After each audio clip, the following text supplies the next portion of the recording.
आज की कहानी का नाम है दुर्गा का मंदिर और इसके लेखक हैं मुंशी प्रेमचंद। बाबू बृजनाथ कानून पढ़ने में मग्न थे और उनके दोनों बच्चे लड़ाई करने में। श्यामा चिल्लाती कि मुन्नू मेरी गुड़िया नहीं देता और मुन्नू रोता था कि श्यामा ने मेरी मिठाई खा ली। बृजनाथ ने क्रोध में आकर भामा से कहा, तुम इन दुष्टों को यहाँ से हटाती हो, नहीं तो मैं इनकी एक एक करके खबर लूँगा।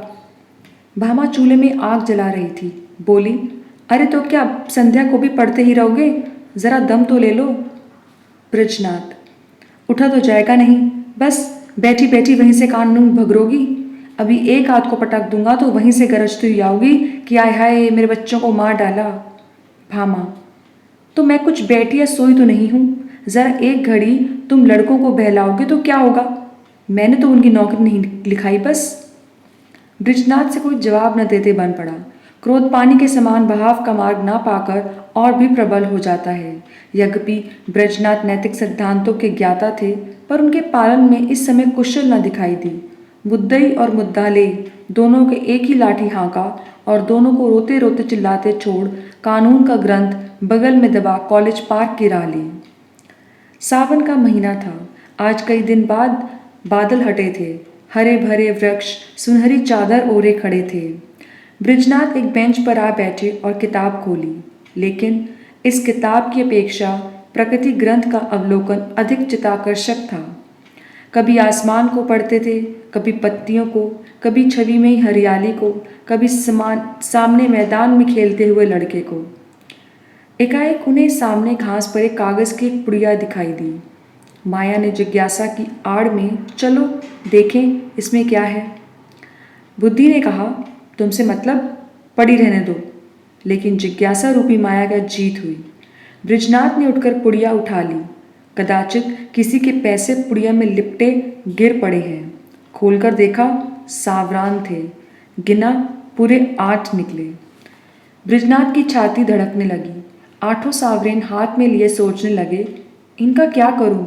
अगर यहीं रख दूं तो न जाने किसकी नज़र पड़े, ना मालूम कौन उठा ले। नहीं, यहाँ रखना उचित नहीं। चलो थाने में इतला कर दूं और ये सावरेन थानेदार को सौंप दूं। जिसके होंगे वो आप ले जाएगा, या अगर उसको ना भी मिले तो मुझ पर कोई दोष नहीं आएगा। मैं तो अपने उत्तरदायित्व से मुक्त हो जाऊंगा। माया ने पर्दे की आड़ में मंत्र मारना शुरू किया। वो थाने नहीं गए। सोचा, चलो भामा से एक दिल लगी करूं। भोजन तैयार होगा, कल इत्मीनान से थाने जाऊंगा। भामा ने सावरान देखे तो हृदय में एक गुदगुदी सी हुई। पूछा, किसकी है? बृजनाथ, मेरी। भामा, चलो कहीं हो ना। ब्रिज, पड़ी मिली है। भामा, छूट बात, ऐसे ही भाग्य का बली हो तो सच बताओ कहाँ मिली, किसकी है? बृजनाथ, सच कहता हूँ, पड़ी हुई मिली है। भामा, मेरी कसम? बृजनाथ, हाँ तुम्हारी कसम। भामा गिन्नियों को पति के हाथ से छीनने की चेष्टा करने लगी। बृजनाथ ने कहा, अरे छीनती क्यों हो? भामा, लाओ मैंने अपने पास रख लेती हूँ। बृजनाथ ने कहा, रहने दो, मैं इसकी इत्तला करने थाने जाता हूँ। भामा का मुख मलिन हो गया। बोली, पड़े हुए धन की क्या इत्तला? बृजनाथ, हाँ और क्या, इन 8 गिन्नियों के लिए ईमान थोड़ा न बिगाड़ूंगा। भामा, अच्छा तो सवेरे चले जाना, इस समय जाओगे तो आने में देर होगी। बृजनाथ ने सोचा, ठीक है, थाने वाले रात को तो कोई कार्रवाई करेंगे नहीं। जब अशरफियों को पड़े ही रहना है, तब जैसे थाना वैसे मेरा घर। गिन्नियाँ संदूक में रख दी। खा पी कर लेटे तो भामा ने हंसकर कहा, आया धन क्यों छोड़ते हो? लाओ मैं अपने लिए गुलबंद बनवा लूँ, बहुत दिनों से जी तरस रहा है। माया ने इस समय हास्य का रूप धारण किया। बृजनाथ ने तिरस्कार करके कहा, गुलूबंद की लालसा में गले में फांसी लगाना चाहती हो क्या? सुबह बृजनाथ थाने के लिए तैयार हुए। कानून का एक लेक्चर छूट जाएगा, कोई हर्ज नहीं। वो इलाहाबाद के हाई कोर्ट में अनुवादक थे। नौकरी में उन्नति की आशा ना देखकर साल भर से वकालत की तैयारी में मग्न थे, लेकिन अभी कपड़े पहन ही रहे थे कि एक मित्र मुंशी गोरलाल आकर बैठ गए और अपनी पारिवारिक चिंताओं की राम कहानी सुनाकर अत्यंत विनीत भाव से बोले, भाई साहब, इस समय मैं इन झंझटों में ऐसे फंस गया हूँ कि बुद्धि काम ही नहीं करती। तुम बड़े आदमी हो, इस समय कुछ सहायता करो, ज़्यादा नहीं, बस 30 रुपये दे दो, किसी ना किसी तरह काम चला लूँगा। आज 20 तारीख है, कल शाम को तुम्हें मिल जाएंगे। बृजनाथ बड़े आदमी तो नहीं थे, किंतु बड़प्पन की हवा बांध रखी थी। उनके स्वभाव में एक दुर्बलता थी। केवल अपने वैभव का प्रभाव डालने के लिए वो अपने बधुआ मित्रों की छोटी मोटी आवश्यकताओं पर अपनी वास्तविक आवश्यकताओं को निछावर कर दिया करते थे। लेकिन भामा को इस विषय में उनसे सहानुभूति नहीं थी। इसलिए जब बृजनाथ पर इस प्रकार का संकट आ पड़ता, तब थोड़ी देर के लिए उनकी पारिवारिक शांति अवश्य नष्ट हो जाती थी। उनमें इनकार करने या टालने की हिम्मत नहीं थी। वो सचुकाते हुए भामा के पास गए और बोले, तुम्हारे पास 20 रुपये तो है ना? मुंशी गोरेलाल मांग रहे हैं। भामा ने रुखाई से कहा, मेरे पास तो रुपए नहीं हैं। बृजनाथ, होंगे तो ज़रूर, बहाना करती हो। भामा, अच्छा बहाना ही सही। बृजनाथ, तो मैं उनसे क्या कहूँ? भामा, कह दो घर में रुपए नहीं है। तुमसे नहीं कहना बनता तो मैं पर्दे की आड़ से कह दूँ। बृजनाथ, कहने को तो मैं कह दूँ, लेकिन उन्हें विश्वास नहीं आएगा, समझेंगे बहाना कर रहा हूँ। बृजनाथ, चलो समझे तो समझे, मुझे ऐसी बेमुरौवती नहीं हो सकती। रात दिन का साथ ठहरा, कैसे इनकार करूँ? भामा, अच्छा तो जो मन में आए करो, मैं एक बार कह चुकी हूँ मेरे पास रुपए नहीं हैं। बृजनाथ मन में बहुत खिन्न हुए। उन्हें विश्वास था कि भामा के पास रुपए हैं, लेकिन केवल मुझे लज्जित करने के लिए इनकार कर रही है। संदूक से 2 गिनियाँ निकाली और गोरेलाल को देकर बोले, भाई कल शाम को कचहरी से आते ही रुपए दे जाना। ये एक आदमी की अमानत है, मैं इसी समय देने जा रहा था। यदि कल रुपए ना पहुँचे तो मुझे बहुत लज्जित होना पड़ेगा, कहीं मुँह दिखाने योग्य न रहूँगा। गोरेलाल ने मन में कहा, अमानत स्त्री के सिवा और किसकी होगी, और गिनियाँ जेब में रखकर घर की राह ली। आज पहली तारीख की संध्या है। बृजनाथ दरवाजे पर बैठे गोरेलाल का इंतजार कर रहे हैं। 5 बज गए, गोरेलाल अभी तक नहीं आए। बृजनाथ की आंखें तरसते रास्ते की तरफ लगी हुई थीं। हाथ में एक पत्र था, लेकिन पढ़ने में जी नहीं लगता था। हर तीसरे मिनट रास्ते की ओर देखने लगते, लेकिन सोचते थे आज वेतन मिलने का दिन है, इसी कारण आने में देर हो रही होगी। बस आते ही होंगे। 6 बजे, गोरेलाल का पता नहीं। कचहरी के कर्मचारी एक एक करके चले आ रहे थे। बृजनाथ को कई बार धोखा हुआ। वो आ रहे हैं, ज़रूर वही हैं, वैसी ही अचकन है, वैसी ही टोपी है, चाल भी वैसी है। हाँ वही हैं, इसी तरफ आ रहे हैं। अपने दिल से एक बोझा सा उतरता मालूम हुआ, लेकिन निकट आने पर ज्ञात हुआ कि कोई और है। आशा की कल्पित मूर्ति दुराशा में बदल गई। बृजनाथ का चित्त खिन्न हो गया। वो एक बार कुर्सी से उठे, बरामदे की चौखट पर खड़े हों, सड़क पर दोनों तरफ निगाहें दौड़ाईं। कहीं नहीं पता था। 7 बजे चिराग जल गए। सड़क पर अंधेरा छाने लगा। इरादा हुआ गोरेलाल के घर चलूं। उधर कदम बढ़ाए, लेकिन हृदय कांप रहा था कि कहीं वो रास्ते में आते हुए ना मिल जाए तो समझे कि थोड़े से रुपयों के लिए इतने व्याकुल क्यों हो गए। थोड़े ही दूर गए कि किसी को आते देखा। भ्रम हुआ गोरेलाल हैं, मुड़े और सीधे बरामदे में आकर दम लिया। लेकिन फिर वही धोखा, फिर वही भ्रांति। तब सोचने लगे कि इतनी देर क्यों हो रही है। क्या अभी तक कचहरी से नहीं आए होंगे? ऐसा नहीं हो सकता। उनके दफ्तर वाले मुद्दत हुई, निकल गए। बस 2 बातें हो सकती हैं, या तो उन्होंने कल आने का निश्चय कर लिया, समझे होंगे रात को कौन जाए, या जानबूझकर बैठे होंगे, देना नहीं चाहते होंगे। उस समय उनको गर्ज थी, इस समय मुझे गर्ज है। मैं ही किसी को क्यों न भेज दूँ, लेकिन किसे भेजूँ? मुन्नू जा सकता है, सड़क पर ही मकान है। ये सोचकर कमरे में गए और लैंप जलाकर पत्र लिखने लगे, मगर आंखें द्वार की ओर लगी हुई थी। तभी किसी के पैरों की आहट आई, परंतु पत्र को एक किताब के नीचे दबा लिया और बरामदे में चले गए। देखा पड़ोस का एक कुंजड़ा तार पढ़ाने आया है। उससे बोले, भाई इस समय फुर्सत नहीं, थोड़ी देर में आना। उसने कहा, बाबूजी घर भर के आदमी घबराए हैं, ज़रा एक निगाह देख लीजिए। निदान बृजनाथ ने झुंझलाकर उसके हाथ से तार ले लिया और सरसरी नज़रों से देखकर बोले, कलकत्ते से आया है, माल नहीं पहुंचा। कुंजड़े ने डरते डरते कहा, बाबूजी इतना और देख लीजिए किसने भेजा है। इस पर बृजनाथ ने तार फेंक कर दिया और बोले, मुझे इस वक्त फुर्सत नहीं है। 8 बज गए। बृजनाथ को निराशा होने लगी। मुन्नू इतनी रात बीते नहीं जा सकता। मन में निश्चय किया, आज ही जाना चाहिए, माने बुरा माने तो माने। इसकी कहाँ तक चिंता करूँ? स्पष्ट कह दूंगा मेरे रुपए दे दो। भली मनसी भली मानसों से निभाई जाती है। ऐसे धूर्तों के साथ भली मनसी का व्यवहार करना मूर्खता है। अचकन पैनी घर में जाकर माया से कहा, जरा एक काम से बाहर जाता हूँ, किवाड़े बंद कर लो। चलने को तो चले, लेकिन पग पग पर रुकते जाते थे। गोरेलाल का घर दूर से दिखाई दिया, लैम्प जल रहा था। ठिठक गए और सोचने लगे, चलकर कहूँगा क्या? कहीं उन्होंने जाते जाते रुपए निकाल कर दे दिए और देर के लिए क्षमा मांगी तो मुझे बड़ी झेप होगी। वो मुझे शुद्र, ओछा, धैर्यहीन समझेंगे। नहीं, रुपयों की बात करूँ तो ही क्यों, कहूँगा भाई घर में बड़ी देर से पेट दर्द कर रहा था, तुम्हारे पास पुराना तेज सिरका तो नहीं? मगर नहीं, ये बहाना कुछ भद्दा सा प्रतीत होता है। साफ कलई खुल जाएगी। इस झंझट की ज़रूरत ही क्या है? वो मुझे देखकर ही आप ही समझ जाएंगे। इस विषय में बातचीत की कुछ नौबत ही नहीं आएगी। बृजनाथ इस उधेड़बुन में आगे बढ़ते चल रहे थे जैसे जैसे नदी में लहरें चाहे किसी ओर चले, धारा अपना मार्ग नहीं छोड़ती। गोरेलाल का घर आ गया। द्वार बंद था। बृजनाथ को उन्होंने पुकारने का साहस न हुआ। समझे खाना खा रहे होंगे। दरवाजे के सामने से निकले और धीरे धीरे टहलते हुए 1 मील तक चले गए। 9 बजने लगे थे।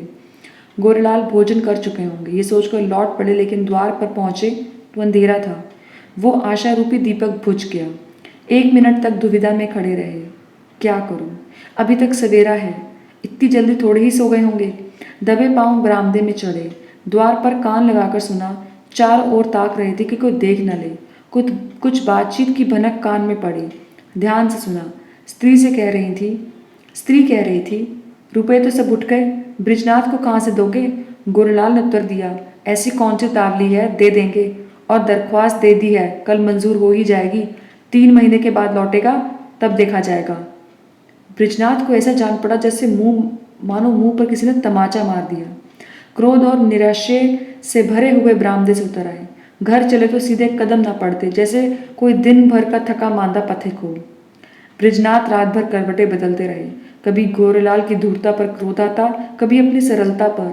मालूम नहीं किस गरीब के रुपए हैं, उस पर क्या बीती होगी। लेकिन अब क्रोध या खेद से कोई लाभ नहीं। सोचने लगे, रुपए कहाँ से आएंगे? भामा पहले ही इनकार कर चुकी है। वेतन में इतनी गुंजाइश नहीं। 10-5 रुपए की बात होती तो कतर ब्योंत होता। क्या करूं? किसी से उधार लूं? मगर मुझे कौन देगा? आज तक किसी से मांगने का संयोग नहीं पड़ा और अपना कोई ऐसा मित्र भी तो नहीं। जो लोग हैं मुझे को सताया करते हैं, मुझे क्या देंगे? हाँ, यदि कुछ दिन कानून छोड़कर अनुवाद करने में परिश्रम करूं तो रुपए मिल सकते हैं। कम से कम 1 महीने का कठिन परिश्रम है। सस्ते अनुवादकों को मारे दर भी तो गिर गई है। हाँ निर्दयी, तूने बड़ी दगा की। न जाने किस जन्म का बैर चुकाया, कहीं का नहीं रखा। दूसरे दिन से बृजनाथ को रुपयों की धुन सवार हुई। सवेरे कानून के लेक्चर में सम्मिलित होते, संध्या को कचहरी के तजवीज़ों का पुलिंदा घर लाते और आधी रात तक बैठ के अनुवाद करते। सिर उठाने तक की मोहलत नहीं थी। कभी 1-2 भी बज जाते। जब मस्तिष्क बिल्कुल शिथिल हो जाता तब विवश होकर चारपाई पर पड़ रहते। लेकिन इतने परिश्रम का अभ्यास न होने के कारण कभी कभी सिर में दर्द होने लगता, कभी पाचन क्रिया में विघ्न पड़ जाता, कभी ज्वर बढ़ जाता, जिस पर भी मशीन की तरह काम में लगे रहते। भामा कभी कभी झुंझलाकर कहती, अजी लेटे भी जाओ, बड़े धर्मात्मा बने हो। तुम्हारे जैसे 10-5 आदमी और होते तो संसार का काम ही बंद हो जाता। बृजनाथ इस बाधाकारी व्यंग का उत्तर न देते। दिन निकलते ही फिर वही चरखा ले बैठते। यहाँ तक कि 3 सप्ताह बीत गए और 25 रुपये हाथ आ गए। बृजनाथ सोचते थे 2-3 दिन में बेड़ा पार है, लेकिन 21वें दिन उन्हें प्रचंड ज्वर चढ़ाया और 3 दिन तक नहीं उतरा। छुट्टी लेनी पड़ी, शैया सेवी बन गए। भादों का महीना था। भामा ने समझा पित्त का प्रकोप है, लेकिन जब 1 सप्ताह तक डॉक्टर की औषधि सेवन करने पर भी ज्वर नहीं उतरा, तब वो घबरा गई। बृजनाथ प्राय ज्वर में बकबक भी करने लगते। भामा सुनकर डर के मारे कमरे में से भाग जाती, बच्चों को पकड़कर दूसरे कमरे में बंद कर देती। अब उसे शंका होने लगती थी, कहीं ये कष्ट उन्हीं के रुपयों के कारण तो नहीं भोगना पड़ रहा। कौन जाने, रुपये वाले ने कुछ कर दिया हो। ज़रूर यही बात है, नहीं तो औषधि से लाभ क्यों नहीं होता। संकट पड़ने पर हम धर्म भीरू हो जाते हैं, औषधियाँ से निराश होकर देवताओं की शरण लेते हैं। भामा ने भी देवताओं की शरण ली। वो जन्माष्टमी, शिवरात्रि, तीज के सिवा कोई व्रत नहीं रखती थी। इस बार उसने नवरात्र का कठिन व्रत शुरू किया। 8 दिन पूरे हो गए। अंतिम दिन आया। प्रभात का समय था। भामा ने बृजनाथ को दवा पिलाई और उनके दोनों बालकों को दुर्गा की पूजा करने के लिए चली। उसका दिल आराध्य देवी के प्रति श्रद्धा से परिपूर्ण था। मंदिर के आंगन में पहुंची। उपासक आसनों पर बैठे हुए दुर्गा पाठ कर रहे थे। धूप और अगर की सुगंध उड़ रही थी। उसने मंदिर में प्रवेश किया। सामने दुर्गा की विशाल प्रतिमा शोभायमान थी। उसके मुखारविंद पर एक विलक्षण दीप्त झलक रही थी। बड़े बड़े उज्ज्वल नेत्रों से प्रभा की किरणें छिटक रही थी। पवित्रता का एक समा सा छाया हुआ था। भामा इस दीप्तवर्ण मूर्ति के सम्मुख सीधी आंखों से ताक न सकी। उसके अंतःकरण में एक निर्मल, विशुद्ध, भावपूर्ण भय का उदय हो आया। उसने आंखें बंद कर लीं, घुटनों के बल बैठ गई और हाथ जोड़कर करुण स्वर में बोली, माता, मुझ पर दया करो। उसे ऐसा ज्ञात हुआ मानो देवी मुस्कुराई। उसने उन दिव्य नेत्रों से एक ज्योति सी निकल कर अपने हृदय में आती हुई मालूम हुई। उसके कानों में देवी के मुंह से निकले शब्द सुनाई दिए, पराया धन लौटा दे, तेरा भला होगा। भामा उठ बैठी। उसकी आंखों में निर्मल भक्ति का आभास झलक रहा था। मुखमंडल से पवित्र प्रेम बरस पड़ता था। देवी ने कदाचित उसे अपनी प्रभा के रंग में डुबो दिया था। इतने में दूसरी एक स्त्री आई। उसके उज्ज्वल केश बिखरे और मुरझाए चेहरे से दोनों ओर लटक रहे थे। शरीर पर केवल एक श्वेत साड़ी थी। हाथ में चूड़ियों के सिवा और कोई आभूषण नहीं था। शोक और निराश्य की साक्षात मूर्ति मालूम होती थी। उसने भी देवी के सामने सिर झुकाया और अपने दोनों हाथों से आंचल फैलाकर बोली, देवी, जिसने मेरा धन लिया हो उसका सर्वनाश करो। जैसे सितार मिजराब की चोट खाकर थरथरा उठता है, उसी प्रकार भामा का हृदय अनिष्ट के भय से थरथरा उठा। ये शब्द तीव्र शर के सामने उसके कलेजे में चुभ गए। उसने देवी की ओर कातर नेत्रों से देखा। उसका ज्योतिर्मय स्वरूप भयंकर था। नेत्रों से भीषण ज्वाला निकल रही थी। भामा के अंतकरण के से सर्वत्र आकाश से, मंदिर के सामने वाले वृक्षों से, मंदिर के स्तंभों से, सिंहासन के ऊपर जलते हुए दीपक से और देवी के विकराल मुंह से शब्द निकल कर गूंजने लगे, पराया धन लौटा दे, नहीं तो तेरा सर्वनाश हो जाएगा। भामा खड़ी हो गई और उस वृद्धा से बोली, क्यों माता, तुम्हारा धन किसी ने ले लिया? वृद्धा ने इस प्रकार उसकी ओर देखा मानो डूबते को तिनके का सहारा मिला हो। हाँ बेटी। कितने दिन हुए? कोई 1.5 महीना। कितने रुपए थे? पूरे 120। कैसे खोए? क्या जाने कहाँ गिर गए। मेरे स्वामी पलटन में नौकर थे। आज कई बरस हुए, परलोक सिधारे। अब मुझे सरकार से 60 रुपये साल पेंशन मिलती है। अब की 2 साल की पेंशन एक साथ ही मिली थी। खजाने से रुपए लेकर आ रही थी, मालूम नहीं कब कहाँ गिर पड़े। 8 गिन्नियाँ थीं। भामा, अगर वो तुम्हें मिल जाए तो क्या दोगी? वृद्धा, अधिक नहीं, उसमें से 50 रुपये दे दूंगी। भामा, रुपए क्या होंगे? कोई उससे अच्छी चीज़ दो। वृद्धा, बेटी और क्या दो? जब तक जीऊँगी तुम्हारा यश गाऊंगी। भामा, नहीं, मुझे इसकी आवश्यकता नहीं। वृद्धा, बेटी, इसके सिवा मेरे पास क्या है? भामा, बस मुझे आशीर्वाद दो। मेरे पति बीमार हैं, वो अच्छे हो जाएं। वृद्धा, क्या उन्हीं को रुपए मिले हैं? भामा, हाँ, उसी दिन से तुम्हें खोज रही हैं। वृद्धा घुटनों के बल बैठ गई, आंचल फैलाकर कंपित स्वर में बोली, देवी, इनका कल्याण करो। भामा ने फिर देवी की ओर सशंक दृष्टि से देखा। उनके दिव्य रूप पर प्रेम का प्रकाश था। आंखों में दया की आनंदमय झलक थी। उसी समय भामा के अंतकरण में कहीं स्वर्गलोक में ध्वनि सुनाई दी, जा, तेरा कल्याण होगा। संध्या का समय है। भामा बृजनाथ के साथ इक्के पर बैठी तुलसी के घर उसकी थाली लौटाने जा रही है।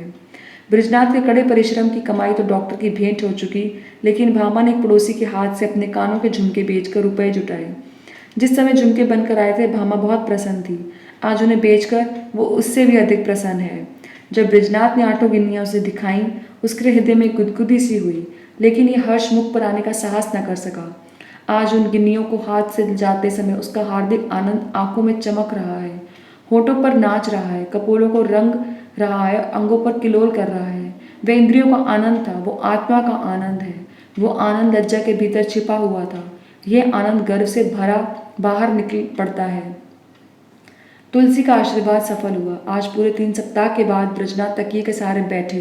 वो बार बार भामा को प्रेमपूर्ण नेत्रों से देखते थे। वो आज उन्हें देवी मालूम होती थी। अब तक उन्होंने उसके ब्राह्मण्य सौंदर्य की शोभा देखी, आज वो उसका आत्मिक सौंदर्य देख रहे थे। तुलसी का घर एक गली में था। इक्का सड़क पर जाकर ठहर गया। बृजनाथ इक्के पर से उतरे और अपनी छड़ी टेकते हुए भामा के हाथों के सहारे तुलसी के घर पहुंचे। तुलसी के रुपए लिए और दोनों हाथ फैलाकर आशीर्वाद दिया, दुर्गा जी तुम्हारा कल्याण करे। तुलसी का वर्णहीन मुख जैसे ही खिल गया, जैसे वर्षों के पीछे वृक्षों की पत्तियां खिल जाती हैं। सिमटा हुआ अंग फैल गया, गालों की झुर्रियां मिटती दिख पड़ी। ऐसा मालूम होता मानो उसका कायाकल्प हो गया। वहां से आकर बृजनाथ अपने द्वार पर बैठे हुए थे कि गोरेलाल आकर बैठ गए। बृजनाथ ने अपना मुंह फेर लिया। गोरेलाल, भाई साहब, तबीयत कैसी है? बृजनाथ, बहुत अच्छी है। गोरेलाल, मुझे क्षमा कीजिएगा, मुझे बहुत खेद है कि मैं आपको रुपए देने में इतना विलंब हुआ। 1 तारीख को तो घर से एक आवश्यक पत्र आ गया और मैं किसी तरह 3 महीने की छुट्टी लेकर भाग गया। वहाँ की विपत्ति कथा कहूँ तो समाप्त नहीं होगी, लेकिन आपकी बीमारी का शोक समाचार सुनकर आज भागा चला रहा हूँ। ये लीजिए, रुपए हाजिर हैं। इस विलंब के लिए अत्यंत लज्जित हूँ। बृजनाथ का क्रोध शांत हुआ। विनय में कितनी शक्ति है। बोले, जी हाँ, बीमार तो था, लेकिन अब अच्छा हो गया हूँ। आपको मेरे कारण व्यर्थ कष्ट उठाना पड़ा। यदि इस समय आपको असुविधा हो तो रुपए फिर दे दीजिएगा। मैं अब उशरण हो गया हूँ, कोई जल्दी नहीं है। गोरेलाल विदा हो गए तो बृजनाथ रुपए लेकर भीतर आए और भामा से बोले, ये लो रुपए, गोरेलाल ने दिए हैं। भामा ने कहा, ये मेरे रुपए नहीं, तुलसी के हैं। एक बार पराया धन देकर लेकर सीख गई। बृजनाथ, लेकिन तुलसी के रुपए तो दे दिए। भामा, दे दिए तो क्या हुआ, ये उसके आशीर्वाद के नछावर हैं। बृजनाथ, कान के झुमके कहाँ से आएंगे? भामा, झुमके ना रहेंगे ना सही, सदा के लिए कान तो हैं।